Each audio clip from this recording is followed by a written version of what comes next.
Well, hello there, physics pals. Paul Lake here with another physics problem solved. This is the channel where I solve the physics homework problems provided to me by my tutoring clients.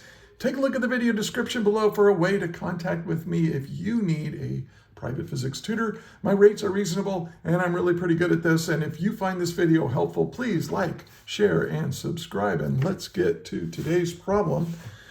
This is an average acceleration problem. For a ball bouncing against a wall. And basically we're practicing the idea for average acceleration.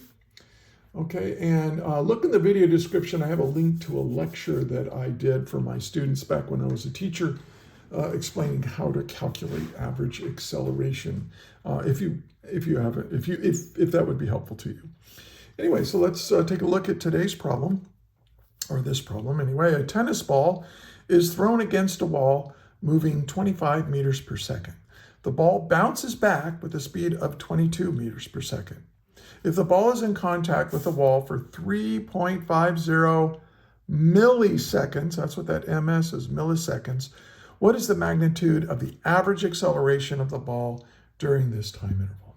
Okay, so what I would suggest you do is pause the video right now, try to solve it yourself, then hit play and compare your work with mine. So let's get going. I always start off by writing down what's given in the problem, and I try to draw what's given in a problem right around a picture of the problem. So what I'm going to do is I'm going to draw a wall right here. So that's how we draw walls. And here's a tennis ball. It's thrown against it, and it's moving 25 meters per second when it first hits the wall. So here's the ball just when it's first getting in contact with that wall, and it's moving, right? Now this is a velocity, the way I've drawn it, because anytime you have an arrow, that's a vector quantity, which means it has magnitude and direction. And I'll say that to the right is a positive direction. And we're going to say that my initial velocity, the velocity of the ball at the beginning of this time interval is 25.0 meters per second. Then it bounces straight back. Okay, now I'm not going to draw it on here. I'm going to kind of redraw the ball. It didn't slip down the wall. I'm just drawing it so that I'm not drawing over my drawings.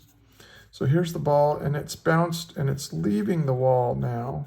It's rebounding off that wall with a final velocity of 22 meters per second. But here's a key idea, and they don't explicitly say this in the problem. And that's going to happen to you a lot when you're working physics problems. They don't explicitly give you information. You have to kind of figure it out, or just kind of know what's going on. If this is the positive direction, then going the opposite direction is negative. So really the final velocity is negative 22 meters per second. Now they didn't tell you that, but you got to know it. Okay, and then now the change in time, the time interval that this ball is like hitting the wall and then bouncing back, the time that it's in contact with that wall is 3.50 milliseconds. And I'll just put ms. And you need to know what milli means, and we'll talk about that here in a second. And of course, what are we trying to find? The average acceleration. This is how I'm going to write it. But we want the magnitude of it.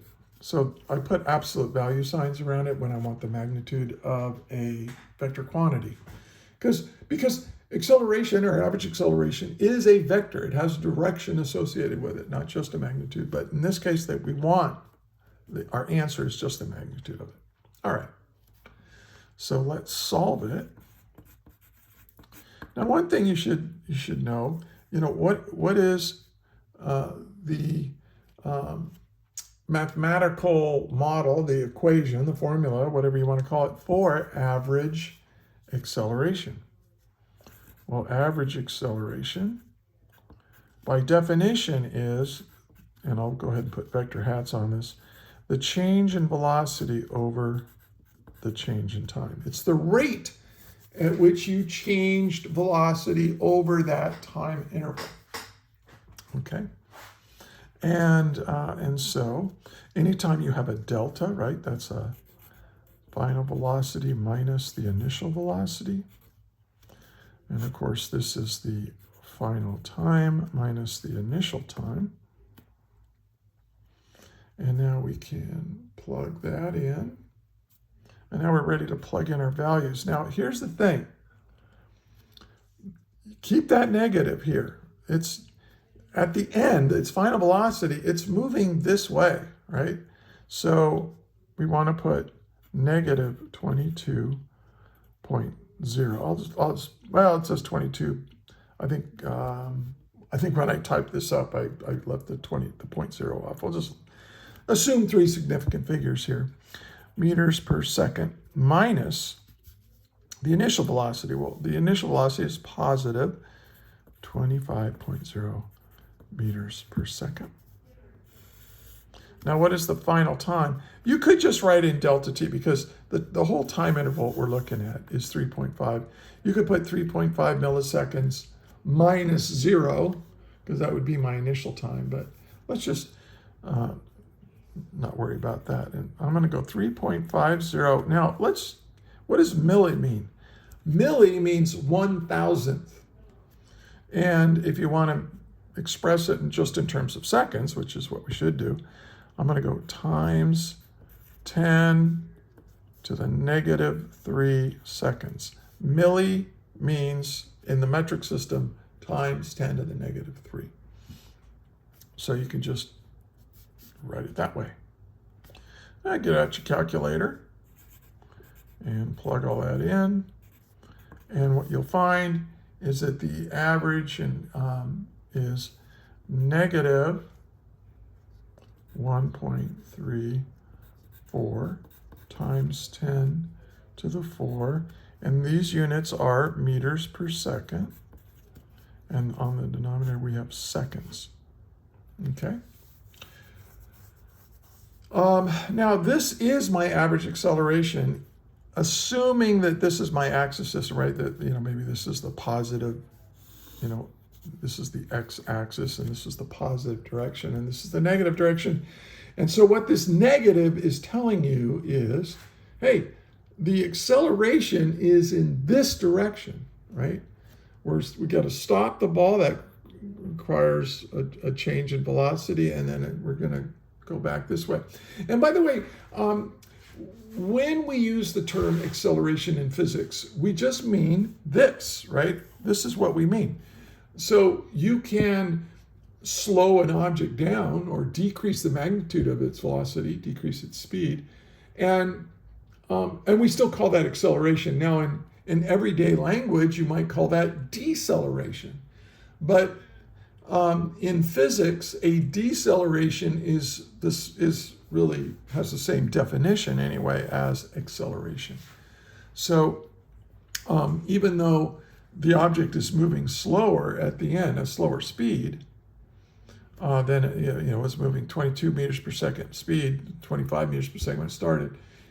You might say, oh, isn't that a deceleration? Well, you could call it that, but in physics, we're just going to call it acceleration. And now, but this really isn't my answer because I just want the magnitude of it. So I'm just going to say the magnitude of it is, and I don't put a vector hat on that variable anymore, and I say it's 1.34 times 10 to the 4. Now let's talk about units here. This is meters per second divided by seconds. Now let's do this really carefully. Meters per second. And remember, when you divide by something, it's kind of you reciprocate and multiply. So this is the same thing as 1 over seconds, right? This right here goes there. So this is meters per second divided by, like in the denominator, seconds. Well, this ends up being meters per second squared, right? Seconds times seconds is seconds squared. So quite often, average or acceleration is usually expressed with units of meters per second squared. And a lot of students, if you're just starting, learning physics, are confused, like, what the heck is a square second? Well, a square second is meaningless. I mean, I don't know. This is really what acceleration means in terms of units. It's how many meters per second did I change my velocity every second? So change in velocity per unit time, meters per second for every second. But we express this mathematically as meters per second squared. So there you go. There's our answer. If you found this helpful, please give it a thumbs up. That helps other students find it. If you're a physics student, subscribe to my channel, please. And if you're a teacher, subscribe as well. And feel free to use my stuff. And you can go to my YouTube channel. I've got many, many hundreds of videos like this one. So thank you for listening. Good luck in your physics studies. And may the net force be with you always. That is all.